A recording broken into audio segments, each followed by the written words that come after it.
Samajwadi party का राष्ट्रीय अध्यक्ष बनने के बाद अखिलेश यादव आज सुबह पार्टी मुख्यालय जाएंगे। अखिलेश ने सुबह 10 बजे पार्टी कार्यकर्ताओं की एक बैठक बुलाई है। अखिलेश ने चुनाव आयोग से साइकिल चुनाव चिन्ह मिलने के बाद कल शाम अपने पिता मुलायम सिंह यादव से भी मुलाकात की।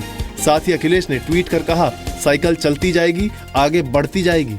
इससे पहले चुनाव आयोग ने यूपी के मुख्यमंत्री अखिलेश यादव के गुट को असली समाजवादी पार्टी माना। साथ ही अखिलेश गुट को ही साइकिल का चुनाव चिन्ह भी सौंपा। चुनाव आयोग ने मुलायम और अखिलेश गुट की तरफ से दी गई दलील सुनने के बाद ये फैसला किया। चुनाव आयोग के मुताबिक समाजवादी पार्टी के पदाधिकारियों में 50% से ज्यादा अखिलेश के साथ हैं, जबकि पार्टी के 228 में से 205 विधायक और पार्टी के 90% सांसद अखिलेश के साथ हैं। आयोग ने माना कि 1 जनवरी को हुआ अधिवेशन पार्टी के संविधान के मुताबिक था। वहीं मुलायम ने अपने समर्थकों के हलफनामे आयोग को नहीं दिए। पार्टी में स्प्लिट जरूर हुई, लेकिन पार्टी एक तरफ थी। आज विधानसभा चुनाव के लिए अखिलेश यादव, कांग्रेस और आरएलडी के गठबंधन का ऐलान हो सकता है। इस गठबंधन में पार्टियों के बीच सीटों को लेकर लगातार बातचीत जारी है। कांग्रेस महागठबंधन होगा, ये अखिलेश यादव जी तय करेंगे, लेकिन मुझे उम्मीद है कि होगा। सूत्रों के मुताबिक महागठबंधन में कांग्रेस को 90 से 100 सीटें मिलेंगी, जबकि आरएलडी को 20 से 25 सीट। बाकी सीटों पर अखिलेश यादव उम्मीदवार उतारेंगे। हालांकि गठबंधन को लेकर कांग्रेस के नेता अभी खुलकर कुछ भी कहने से बच रहे हैं। कांग्रेस पार्टी इस पर कोई प्रतिक्रिया नहीं देना चाहती, पर जहाँ तक निर्णय है उस निर्णय को, चूंकि जितने तथ्य उनके सामने रखे गए होंगे, तो हम उस निर्णय का सिर्फ स्वागत कर सकते हैं। यूपी विधानसभा चुनाव के लिए पहले चरण की नामांकन प्रक्रिया आज से शुरू होगी। पहले चरण में मेरठ मंडल के 15 जिलों की 73 विधानसभा सीटों पर चुनाव होंगे। पहले चरण में जिन शहरों में वोटिंग होगी उनमें शामली, मुजफ्फरनगर, बागपत, मेरठ, गाजियाबाद, अलीगढ़, आगरा और मथुरा शामिल हैं। पहले चरण के लिए नामांकन पत्र 24 जनवरी तक दाखिल किए जा सकते हैं। 25 जनवरी को जांच होगी, जबकि 27 जनवरी तक नामांकन वापस लिए जा सकते हैं। पहले चरण की वोटिंग के लिए 14,511 मतदान केंद्र बनाए जाएंगे। यूपी समेत 5 राज्यों के विधानसभा चुनावों के लिए बाकी बचे उम्मीदवारों के नाम तय करने के लिए बीजेपी की केंद्रीय चुनाव समिति की दूसरी बैठक आज दिल्ली में होगी। इससे पहले कल यूपी की 149, उत्तराखंड की 64 और पंजाब की 6 सीटों के लिए उम्मीदवारों का ऐलान किया गया। बीजेपी ने यूपी में 42% टिकट सवर्णों को, जबकि 30% टिकट ओबीसी उम्मीदवारों को दिए हैं। गौर करने वाली बात यह भी है कि बीजेपी की पहली लिस्ट में एक भी मुस्लिम उम्मीदवार का नाम नहीं है।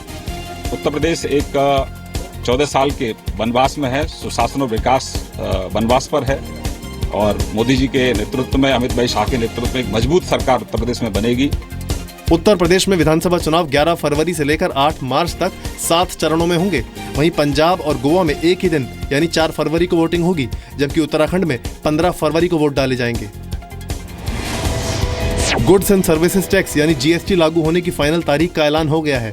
अब जीएसटी 1 अप्रैल के बजाय 1 जुलाई 2017 से लागू होगा। केंद्र और राज्यों के बीच ड्यूअल कंट्रोल के मुद्दे पर सहमति बन जाने के बाद जीएसटी के लागू होने का रास्ता साफ हो गया है। कल जीएसटी काउंसिल की 9वीं बैठक में इसका ऐलान हुआ। केंद्र और राज्यों के बीच गतिरोध की वजह से जीएसटी को अप्रैल से लागू करना मुश्किल नजर आ रहा था। लिहाजा माना जा रहा था कि जीएसटी 1 अप्रैल से लागू नहीं हो पाएगा।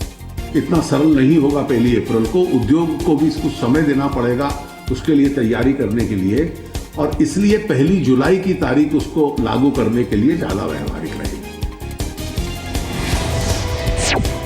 प्रधानमंत्री नरेंद्र मोदी आज कूटनीतिक चुनौतियों पर चर्चा करने के मंच रायसीना डायलॉग का दिल्ली में उद्घाटन करेंगे। विदेश मंत्रालय इस चर्चा का आयोजन ऑब्जर्वर रिसर्च फाउंडेशन के साथ मिलकर कर रहा है।